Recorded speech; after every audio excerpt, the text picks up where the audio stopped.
Hello नमस्कार साथियों, स्वागत है आपके अपने चैनल एडुकेयर विद नीरज में। आज हम बात करने वाले हैं आर्मी अग्निवीर का जो पेपर है थर्ड शिफ्ट का 1 जुलाई को जो पूछा गया था। हर एक क्वेश्चंस हम डिटेल में पढ़ेंगे। डिटेल में किस प्रकार से पढ़ेंगे उसको हम जानकारी लेंगे और किस प्रकार से मैं पढ़ रहा हूँ और आपको किस प्रकार से आपको रिवाइज करना है। जितने भी क्वेश्चंस मैं दे रहा हूँ इसका PDF आपको कहाँ से डाउनलोड करना है। हमारा टेलीग्राम है एडुकेयर विद नीरज में।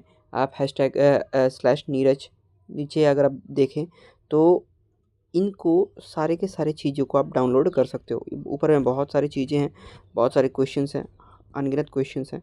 तो इन सारे के सारे क्वेश्चंस को हम फ्री ऑफ कॉस्ट प्रोवाइड करेंगे।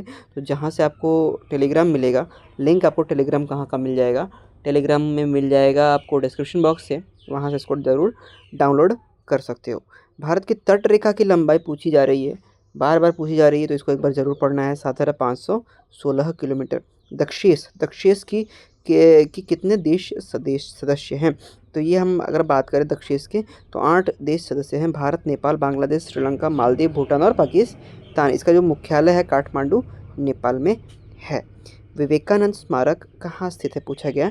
तो विवेकानंद आपका स्मारक जो है कन्याकुमारी में स्थित है। कन्याकुमारी कहाँ पर है आपको पता होना चाहिए, कमेंट ज़रूर करिएगा।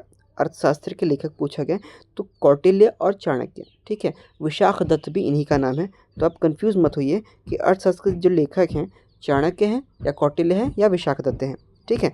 चीन की मुद्रा पूछी गई है कि क्या है चीन की मुद्रा। आपको मैं बार बार बोल रहा हूँ, हर एक कंपनी करेंसी, कैपिटल और जितने भी हैं इम्पोर्टेंट CM, ठीक है, मुख्यमंत्री, प्रधानमंत्री, राष्ट्रपति, ये सभी के सभी हर एक कंट्रीज़ के एक बार ज़रूर चेकआउट करिएगा। चीन की मुद्रा युआन हो जाएगी।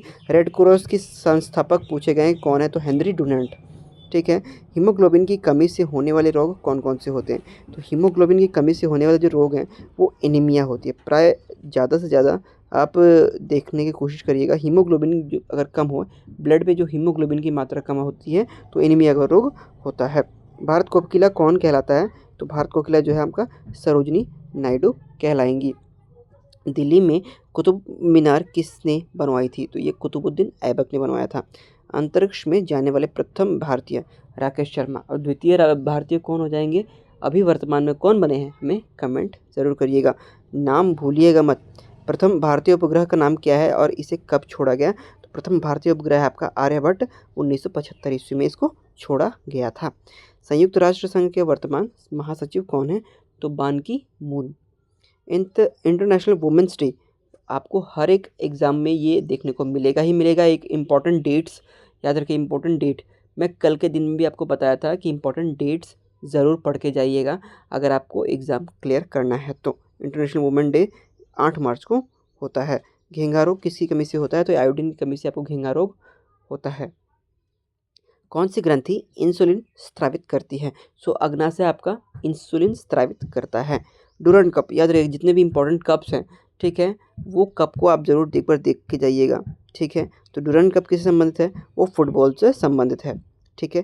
विजय हजारे ट्रॉफी, ठीक है, रणजी ट्रॉफी, उसके पश्चात जितने भी ट्रॉफीज़ हैं वो एक बार ज़रूर देखिएगा। भारत का सबसे बड़ा बांध, ठीक है, भारत का सबसे बड़ा बांध कौन सा है? तो हीराकुंड बांध सबसे बड़ा बांध हो जाएगा। संविधान की 8वीं अनुसूची में भारतीय भाषाओं को, ठीक है, भारतीय भाषाओं को मान्यता दी गई है। कितनी भाषाओं को मान्यता दी गई है? तो 8वीं अनुसूची के तहत 22 भाषाओं को मान्यता दी गई थी, ठीक है। बनारस हिंदू विश्वविद्यालय के संस्थापक कौन है? इंपॉर्टेंट, BHU, ये कहाँ पर है? बनारस काशी में, ठीक है। और ये मदन मोहन मालवीय हैं। कौन सा एक अम्लीय माध्यम है? तो पेट का एसिड, नींबू का रस, ये सारे के सारे एक अम्लीय माध्यम हैं। प्रत्येक इकाई क्षेत्रफल को क्या कहते हैं? प्रत्येक इकाई क्षेत्रफल को दाब कहते हैं, अर्थात प्रेशर, ठीक है। इकाई क्षेत्रफल को P=1/एरिया, इसको हम ऐसे बोल सकते हैं, P=1/एरिया। किस में ज़्यादा प्रोटीन होता है, मांस, मुर्गी या मछली? कमेंट करिएगा। अगले दिन, पिछले दिन में पूछा गया ऐसा सवाल, तो इसका आंसर हुआ था मछली, ठीक है। बनी ठनी शैली कहाँ की है? तो बनी ठनी शैली आपका राजस्थान से ली गई है। किसी पृष्ठ पर गिरने वाला प्रकाश को क्या कहते हैं? आपतित किरण कहते हैं किसी पृष्ठ पर गिरने वाले प्रकाश को। भारतीय मानव अधिकार आयोग क्या है? तो वैज्ञानिक निकाय आपका मानवाधिकार आयोग है। नेक्स्ट बात करें, विस्थापन का ऐसा यूनिट पूछा गया है तो ये मीटर हो जाएगा। विस्थापन का ठीक है, डिस्प्लेसमेंट बोलते हैं इसको। तो विस्थापन का जो एसआई यूनिट जो होगा आपका मीटर होगा। ठीक है, जड़ों से पत्तियों तक पानी कौन ले जाता है? तो जड़ों से पत्तियों तक पानी ले जाता है जाइलम। कैलाश सत्यार्थी द्वारा लिखी गई एक पुस्तक, प्रमुख पुस्तक है, क्या पुस्तक का नाम क्या है? दिया सलाई। मध्य प्रदेश में कौन सी नदी बहती है? अगर हम बात करें मध्य प्रदेश में कौन सी नदी बहती है, तो नर्मदा, चंबल, ताप्ती, सोन, बेतवा और क्षिप्रा। वित्त आयोग कौन से अनुच्छेद में है? तो वित्त आयोग आपके आर्टिकल 280 में निहित है। अगर गणित के क्वेश्चंस कुछ देखें तो 20 माइनस 2 इंटू 4, ठीक है, तो 20 घटा 8 कितना हो जाएगा? 12।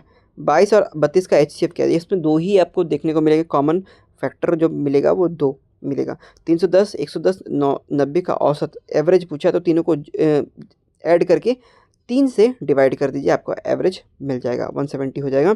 20 रुपीज़ में 2 रुपये की वृद्धि हुई, कितने प्रतिशत की वृद्धि हुई? तो 10% की वृद्धि हुई। ठीक है, 2 रुपये, 2 रुपये 10% होता है 20 का। ठीक है, m + 20 = 84। m का मान क्या हो जाएगा? यहाँ पर देखिए 84 - 20 = m का 64। मूलधन 5000, दर बताया 34% और 12 साल का ब्याज क्या होगा? ऐसा ही हो जाएगा क्या? 5000 गुणा 34 गुणा 12 डिवाइड में 100। तो इसको हम लोग सॉल्यूशन करते हैं तो 20,400 आपका करेक्ट आंसर हो जाएगा। 10% की कमी के बाद संख्या 2700 हो जाती है, तो संख्या क्या थी? तो 3000 थी। वीडियो कैसा लगा हमें कमेंट करके बताइए, और इम्पोर्टेंट फैक्ट के लिए चैनल को सब्सक्राइब ज़रूर करिएगा। अच्छा, मिलते हैं अगले वीडियो में। आपको मैं 4th शिफ्ट का इंपॉर्टेंट क्वेश्चंस लेके आऊँगा। 4th शिफ्ट में क्वेश्चंस थोड़े टफ थे, और उस टफ लेवल को क्वेश्चंस को हम खुद से सॉल्व करने की कोशिश करेंगे। मिलते हैं अगले वीडियो में, तब तक के लिए जय हिंद, वंदे मातरम, धन्यवाद।